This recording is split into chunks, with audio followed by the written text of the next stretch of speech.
হঠাৎ করেই আমরা দুই বোনে ঠিক করলুম যে বাপের বাড়ি যাব। তো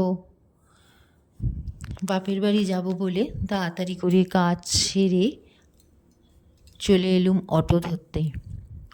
আর দেখো সাত অটো পেয়ে গেলুম। আর আমি এখন অটো ধরে চলে যাচ্ছি দিয়ারা স্টেশন।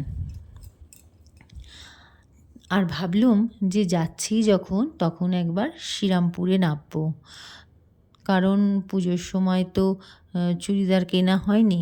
তোমাদেরকে দেখিয়েছিলাম যে শুধু শাড়ি কেনা হয়েছিল। তো তাই ভাবলুম যে দুটো চুড়িদার কিনি, আর টুকিটাকি কিছু কেনার ছিল। যাই হোক, শ্রীরামপুরে নেমে পড়লাম। আর শ্রীরামপুরেই আমার বোনের সঙ্গে মিট করেছিলাম।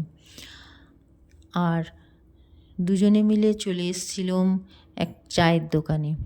আর চায়ের দোকানটা না ফাঁকাই ছিল, তাই দুজনে মিলে চা খেতে খেতে একটু হাসি গল্প ঠাট্টা ইয়ার্কি করছিলাম। তো যাই হোক, সেখানে চা খেয়ে আমরা বেরিয়ে পড়লুম ওই টুকিটাকি জিনিস কিনতে। তো সেখানে দুটো চুড়িদার আর কিছু কেনাকাটা করে প্রচণ্ড খিদে পেয়ে গিয়েছিল। তাই ভাবলুম যে কিছু খেতে হবে, তো কি খাওয়া যায়। তাই দুজনে মিলে ঠিক করলুম যে শ্রীরামপুরে যে রেলের ক্যান্টিন আছে সেই ক্যান্টিনে বসেই কিছু টুকিটাকি খেয়ে নেব। তো সেখানে চলে গেলুম। আর গিয়ে আমরা 2 প্লেট ভেজ মোমো অর্ডার করেছিলাম। তো 1 প্লেটে 5 পিস করে থাকে। দেখো 2 প্লেট ভেজ মোমো নিয়েছিলাম। এইবার এই ভেজ মোমোতে না পনির দিয়েছিল। এই প্রথমেই আমি দেখলাম ভেজ মোমে পনির দিয়েছে। তো যাই হোক, সেখানে বসেও খেতে খেতে একটু গল্প গুজব করলাম।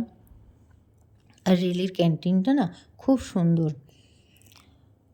তো যাই হোক, আর হ্যাঁ, আমি কিন্তু একা যাইনি বাপের বাড়ি, আমার ছেলে আমার বড় গিয়েছিল। তবে হ্যাঁ, ওরা আগে দুজনে বাইকে করে চলে গিয়েছিল, কারণ আমার বর আমার ছেলেকে ওখানে রেখে, মানে আমার বাপের বাড়িতে রেখে ওখান থেকে গিয়েছিল কলকাতায় ওর কাজে। আবার কলকাতা থেকে কাজ করে আমার বাপের বাড়িতেই চলে এসেছিল। তো যাই হোক, সেখানে খাওয়া দাওয়া সেরে চলে গেছিলাম মিষ্টির দোকানে। ভাবলাম যে অনেক দিন যাইনি, একটু মিষ্টি নিয়ে যাই। আর আমার বাবা মিষ্টি খেতে একটু ভালোই বাসে। তো যাই হোক, সেখানে মানে ক্যান্টিনে, রেলের ক্যান্টিনে বসে খেতে খেতে গল্প করতে করতে খাওয়া শেষ করলুম। আর তারপর গেলুম মিষ্টির দোকান। আর মিষ্টির দোকানে না অমৃতপাকের জিলিপি ছিল। আর অমৃতপাকের জিলিপি খেতে খুবই ভালো লাগে। তাই জন্যে দুজনে একটা একটা করে অমৃতপাকের জিলিপি নিয়ে নিয়েছিলাম। আর সেখানেই একটা করে জিলিপি খেয়ে আর বাড়ির জন্য একটু মিষ্টি নিয়ে নিলাম। নিয়ে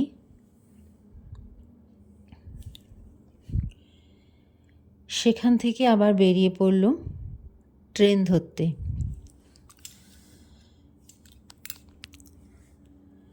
তো যাই হোক, তারপর আমরা আমাদের গন্তব্যস্থল, আমাদের বাপের বাড়ি, সেদিকে রওনা দিলাম।